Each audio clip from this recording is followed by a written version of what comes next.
पहा नवीन एपिसोड्स एकदम add free.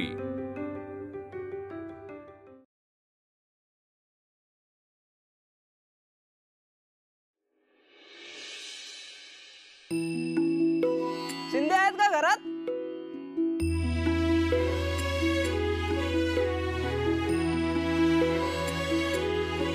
बोला।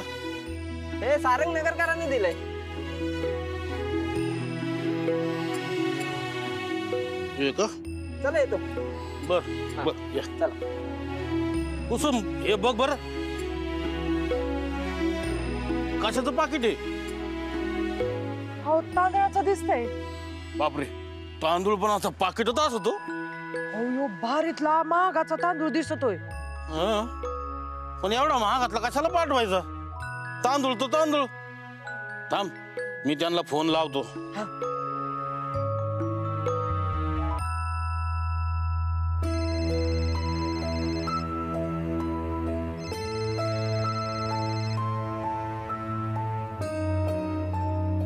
हा ना, बोला। जावई बापू, तुम्ही पाठवलेला तांदूळ मिळाला, पण एवढा महागातला तांदूळ कशाला पाठवायचा? अहो ते एक मिनिट, हा ना, एकच मिनिट होल्ड कर। मुक्ता, काय झालं? हो ना, विचारतात की एवढा महागाचा तांदूळ का पाठवला म्हणून। बोल ना त्यांच्याशी। हो अण्णा, इंडिया गेट बासमती तांदूळ अजिबात महाग नाहीये। अहो, तुम्ही आजपर्यंत खाल्ला नाही असा भात खाल। तांदूळ तर छान आहे, पण त्याचा सुगंध पण असा मस्त पसरतो। काय म्हणते पोरगी? अगं, भारीतला तांदूळ आहे, भाताचा वास पसरतो म्हणते। द्या द्या इकडे, कोणत्या इकडे? हे घ्या। अगं काय घ्या हो। मला बोलू दे ना। थांबा हो, मुक्ते, हा वासवाला तांदूळ आहे का? अगं आई, फक्त वासच नाही, चवदार पण आहे। शिवाय त्याचा भात असा टपोरा आणि सुटा सुटा होतो, अजिबात चिकटत नाही। काय सांगते? अगं खरंच, अगं 10 पैकी 9 बायका हाच तांदूळ वापरायला सुचवत्यात। तसंही तुमच्या रोजच्या जेवणात भातच असतो ना, पण आजपासून तो असा चिकट, असा कोळा झालेला भात नसत। तो भात बंद। आजपासून असा मोकळा आणि टपोरा भात खायचा। नाही, अगं गजाला मसाले भात लय आवडतो ना, त्याला या तांदळाचा भात बनवून दे, बघ किती खुश होतो। चालेल, लगेच बनवायला घेते। बरं ठेवू? चालेल। खरंच किती भारी तांदूळ आहे ना? हो, एकदम भारी आहे। India Gate basmati rice, unbelievable. तू काय ठेवायला घेतला होता का फोन? आपला किती विचार करते नाही पोरगी। चल थांबा हो।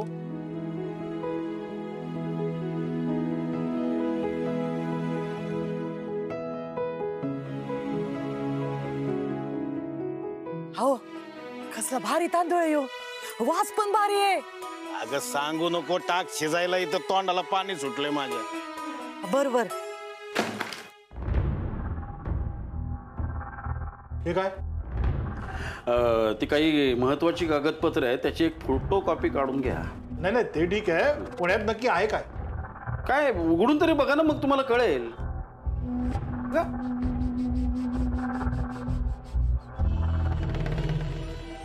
हो दत्ताभाऊ, हे घरातले कागदपत्र आहेत। हो, याचं काय करणार तुम्ही? अभ्यास करणार आहे।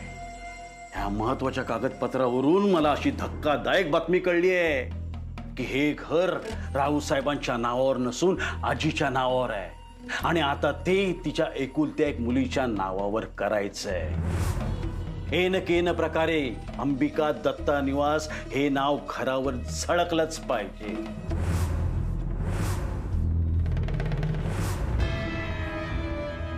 आता तर एवढं समजतंय, हे दत्ता भाऊ घर नावा करून घ्यायचं असं काहीतरी म्हणतात।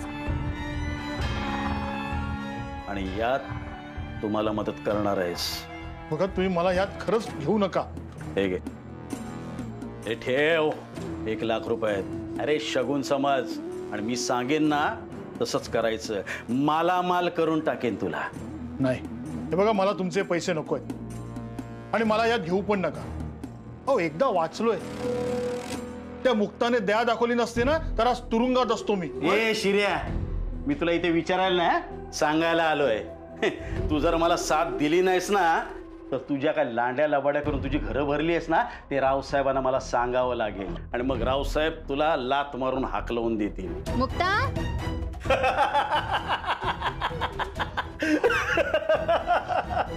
झालं बघ, झाली सुरुवात. मी नुसती एक वात लावली होती, धडाधड फटाके फुटायला सुरुवात झाली बघ. हो तुम्ही काय मोठी आई, काय झालं? मुक्ता, काल तिजोरीत काही पैसे ठेवले होतेस का तू? वय श्रीधर काकांनी जे ठेवायला दिले होते तेच ठेवले होते. आणि किल्ल्या इथे तिजोरीलाच विसरून गेली सगळं तू. तिजोरीला? नाही हो, मी चाव्या घेऊन गेले होते. काल फाईल्स ठेवायला आले होते मी, तेव्हा किल्ल्यात तिजोरीलाच लटकत होते. अगं नाही मोठी आई, मला चांगलंच आठवत आहे, मी चाव्या माझ्या खोलीत घेऊन गेले होते. ते काही असेल मुक्ता, पण किल्ल्या इथेच होत्या. माझ्या लक्षात आलं की 25 लाख तुला ठेवायला दिलेत, म्हणून मी इथे येऊन चेक केलं तिजोरीत. पैसे नाहीयेत तिजोरीत.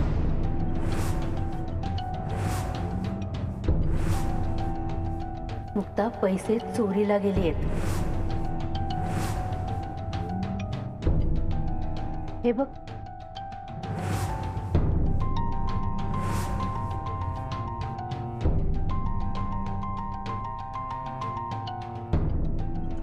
हो पण मी खरं सांगतेय, मी चाव्या खोलीत घेऊन गेले होते. हे सगळं बरोबर असलं मुक्ता, तरी सुद्धा चोरी झाली हे खरं आहे, आणि 25 लाखाची.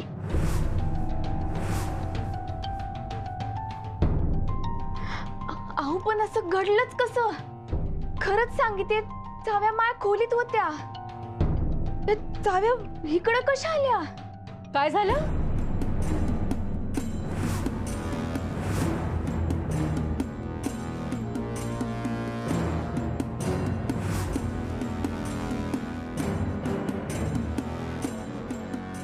अहो बोला. काही नाही, चर्चा करतोय जरा आम्ही दोघी. चर्चा जरा गंभीरच दिसते. नाही, तुमच्या चेहऱ्यावरूनच वाटतंय मला.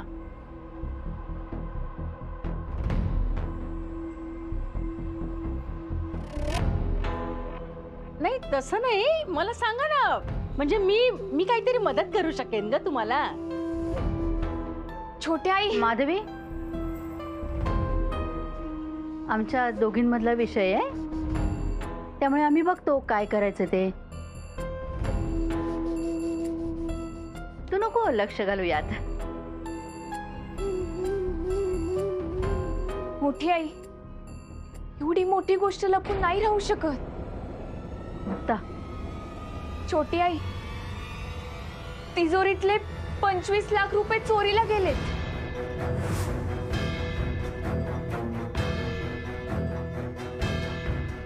काय? 25 लाख? अगं पण चाव्या तुझ्याकडेच होते ना? हो माधवी, किल्ल्या तिच्याकडेच होत्या. तिने पैसे तिजोरीत ठेवले होते, किल्ले घेऊन गेली होती, पण आता तिला माहिती नाहीये की किल्ल्या इथे कशा आल्या. कशा आल्या म्हणजे? त्याला काय पाय फुटले? ही तुम्हाला सांगते आणि तुम्ही लगेच विश्वास ठेवा बहिणी. अहो 100च्या 25 नोटा सुद्धा कधी पाहिल्या नसतील आयुष्यात तिनं, आणि या अडाणी पोरीला तुम्ही 25 लाखाची जबाबदारी देऊ तरी कशा शकता? भोगा भोगा आता आपल्या कर्माची फळं तुम्ही भोगा. अगं आरती ओवाळा तुमच्या या हुशार सुनेची. छोटी आई, यात माई काहीच चूक नाहीये. मी उगाच मायाबद्दल असं वाईट साईट नका बोलू. अगं माझं वाईट बोलणं सोडून दे, पण राव दादांना हे सगळं समजलं ते काय वाईट वागतील ना याचा विचार कर जरा. यात माई काहीच चूक नाहीये, आणि दादांना कोणी काही सांगायची गरज नाही. दादांना मी स्वतः जाऊन सांगेन.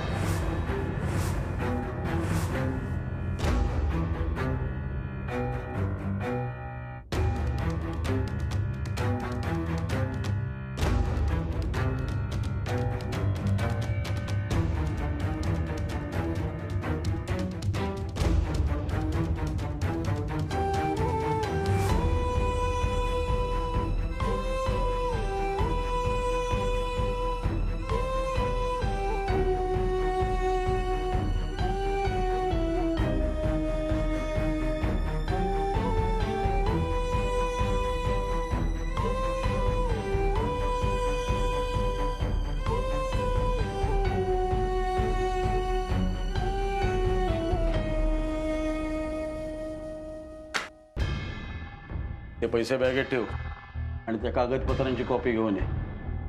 दत्ता भाऊ, मला नका ना यात घेऊ प्लीज. हे बघा, तुम्ही जे काही करता ना ते मी खरंच कोणाला नाही सांगणार. ए नाही ऐकायची सवय नाही आपल्याला. आपलं जर डोकं सटकलं ना तर जागीच मुडदा पाडेन तुझा. कळलं ना? हो दत्ता. चल निघ, मी सांगितलेली कामं कर. कॉपी घेऊन ये जा. चल चल ठेव.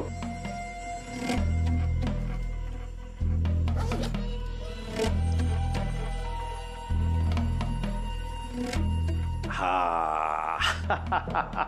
तर अशा प्रकारे 25 लाखाचा खेळ सुरू झाला. दादा दादा, एवढं ओरडायला काय झालं? श्रीधर काकांनी माझ्याकडे तिजोरीत ठेवायला 25 लाख रुपये दिले होते. हो, एवढे पैसे कधी पाहिले नाहीस? गोंधळून गेलीस का? हो, आपल्या घरात चोरी झालीये. तिजोरीतले सगळे पैसे गायब झाले. काय? खरंच सांगते. आपल्या घरातल्या तिजोरीतून? होणारच. लायकी नसलेल्या माणसाकडे पैसे ठेवायला दिले ना की हे असंच होणार. आधी कधी इतका पैसा बघितलेला नाहीये ना, म्हणून इतके पैसे पाहिल्यावरती तोंडाला पाणी सुटलं असेल हिच्या. मी खात्रीने सांगते दादा, चोरी हिनच केलेली आहे. ताई, तुम्ही काय बोलताय? तुम्ही सरळ माझ्यावर चोरीचा आरोप करताय. आरोप करत नाही, मला खात्री आहे तूच चोरी केली म्हणून. छोट्या आई, कुठलाही राग इकडं काढू नका. मला चोर म्हणण्याआधी 10 वेळा विचार करा. विचार करण्याची वेळ केव्हाच गेली आहे मुक्ता? अगं साधी गोष्ट आहे. चाव्या तुझ्याकडे होत्या म्हणजे तिजोरी तूच उघडू शकतेस. आणि तू म्हणाली की चाव्या मी कोणाला दुसऱ्याला दिल्याच नाहीत. या घराला कंपाऊंड असताना, दारं खिडक्या उघड्या असताना, इतकी सगळी माणसं घरात असताना बाहेरून कोण माणूस आत येण्याचा प्रश्नच नाहीये. मग चोरी झाली ती ह्या घरातल्या माणसाने कोणीतरी चोरी केली आणि ती चोर तू आहेस.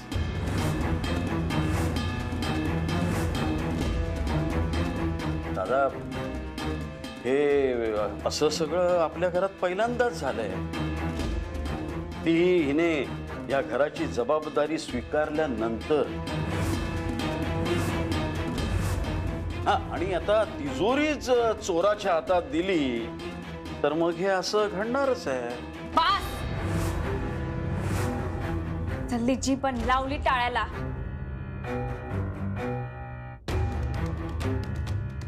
छाव्या मायाकडेच म्हणून मी चोरी केली असा अर्थ नाही होत. संशय घ्यायचाच असेल ना मग सगळ्यांवरच घ्यायला पाहिजे. बघा बघा कशी बोलते ती, चोराच्या उलट्या बोंबा. माधवी, काय किती मोठ्याने बोलतेस तू? जरा हळू बोल. आणि हळू बोलता येत नसेल ना तर गप्प राहा. आरोप करणं लय सोपं आहे. मी कोणाचं नाव घेऊ शकते, कुणाकडे तरी बोट दाखवून म्हणू शकते की मला यांचा संशय आलाय. मी असं नाही करणार. आणि एकमेकांना दोष देण्यापेक्षा एकत्र येऊन शोध लावायला पाहिजे. बघा दादा, मी स्वतःच्या गुन्ह्याला 1000 फाटे फोडेल पण स्वतःवर काही येऊ देणार नाही. मोठी आई, माधवी अगं बास ना आता. का सारखं टार्गेट करतेस तू तिला? मग कुणाचं नाव घ्यायचं? नाही, तुमच्या लेखी तर ही मुक्ता चोर नसणारच. मग कोण उरलं ते सांगा ना. आजी आणि सारंगचं नाव तर तुम्ही घेणारच नाही. मग उरले ते आम्हीच. मी, आमचे हे युवराज आणि गायत्री आणि ही दोघं. आमच्यापैकीच कुणाला तरी चोर ठरवा आणि मोकळं व्हा ना. अगं काय बोलतेस तू? वा दादा, मला मुक्तावर आधीपासूनच संशय होता, पण ती एवढ्या लवकर रंग दाखवेल असं वाटलं नव्हतं. आधी छान वागून गोड बोलून विश्वास जिंकायचा, आपल्या माणसांची मनं जिंकायची आणि मग त्याचा असा गैरफायदा घ्यायचा. मी कोणताच गैरफायदा नाही घेते. यावर चर्चा नकोय. हा ही अशी मान्य नाही करणार. हिला वटणीवर आणायचा एकच मार्ग आहे, तिच्यावर पोलीस केस करायचा.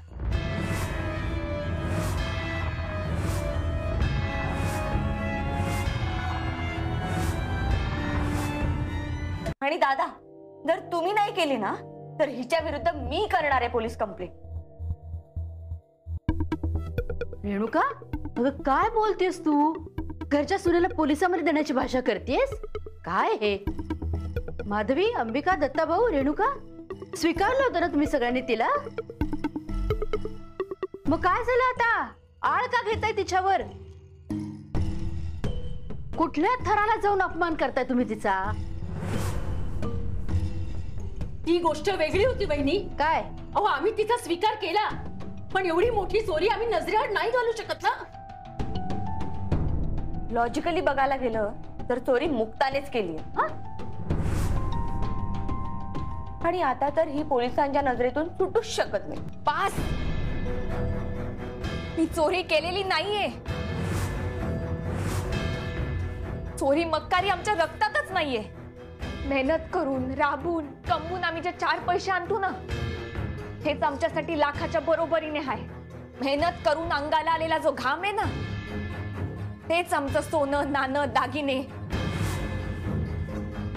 तुमच्या या कागदी नोटांची आम्हाला ना हाऊस आहे ना हाव आहे. नाही, हे सगळं समजलं, पण मला असं वाटतं की आधी मुक्ताच्या खोलीची तपासणी केली पाहिजे, म्हणजे मग खरं काय ते कळेल ना आपल्याला.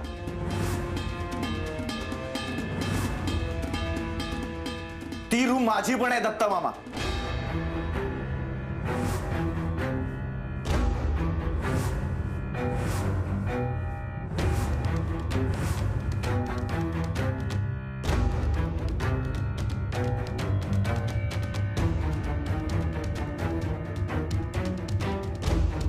ती रूम सारंग रावसाहेब नगरकरची.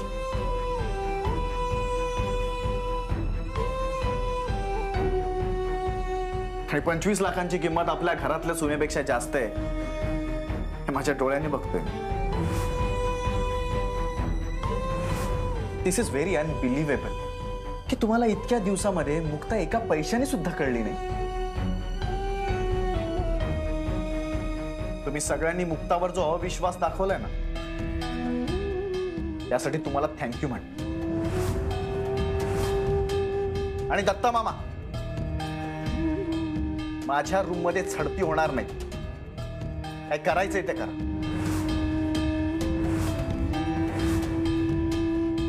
सारंग बाळा, यांचं असं म्हणणं आहे की आपण मुक्तावर नुसता संशय घेण्यापेक्षा आपण तिच्या खोलीची झडती घेऊया ना. म्हणजे तसंही तिने काही केलेलं नाहीच आहे. आणि कर नाही त्याला डर कशाला. आत्या, मुक्तावर संशय घेतलाय ना, तिथेच हा विषय संपलाय.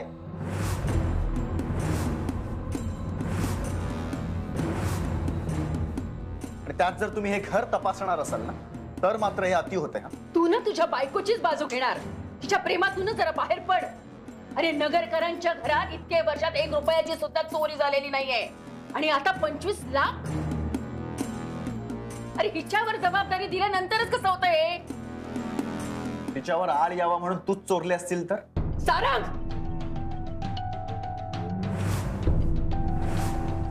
काय झालं? चोंबलं? दत्ता मामा, तुम्ही पैसे चोरले असतील तर? हा,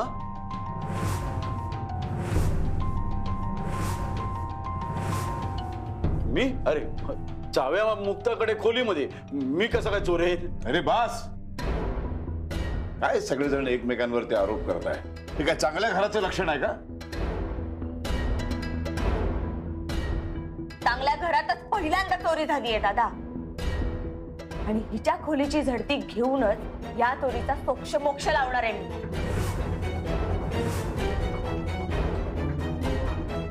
रेणुका, चुप बसायचं एकदम. आपण काय बोलतोय, कुणाशी बोलतोय हे भान आहे का? रेणुका थांब. रेणुका, रेणुका थांब. रेणुका, हो अडवा जरा तिला. तुम्ही असं शांत का आहात?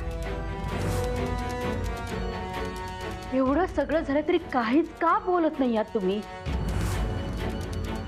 रेणुका,